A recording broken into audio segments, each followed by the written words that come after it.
It is Daily Librarian. I forgot to show you, or I didn't have time to show you what a scholarly article looks like and what you can expect.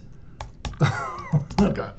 Okay, so say for example, you're out at Google Scholar or you're in another database or somebody gives you a citation. How do you get the scholarly article? Because you have access to all these things. So trick number one is if you go to CIS or Canvas or this off-campus access, everything that you then look at in Google Scholar will have full text or links to full text. But if you can't find it, all you have to do is grab the title. So if somebody has a chapter out of a book or an article that you're trying to find, again, there's like millions and millions of things. If you put the title in quotes, it'll look for that article by looking at that string of text. And you could do this for like anything. So if you wanted to do like surveillance capitalism, you'd put that in quotes too. But what it'll do is it'll find it in articles. And then you can go in and you can read the abstract just like we did before, or you can click on this link to online resource and it'll look in other journals. Click like mad and you should get to the article where you can see the PDF.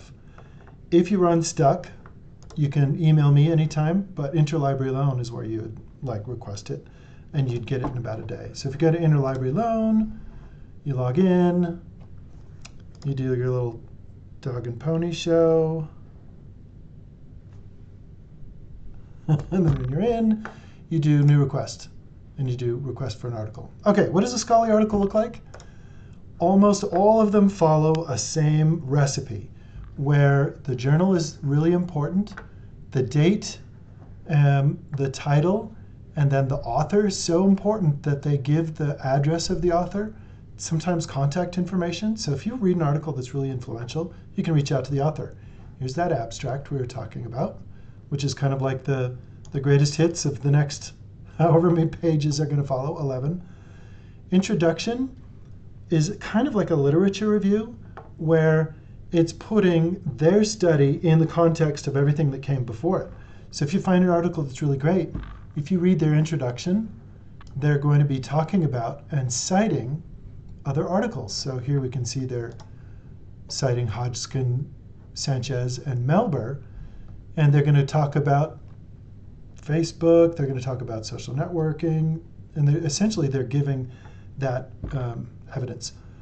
What you're going to do after you get past that is they'll start doing, showing you their methodology and instrument of how they gathered data.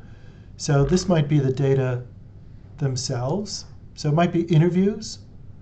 Yeah, it's a Facebook group that's talking about privacy. So they're citing information. So it looks like they did like screen scraping. And then at the very end, they show their references. So if you find something that's really good, pick it apart in that manner. I don't know why I went to that.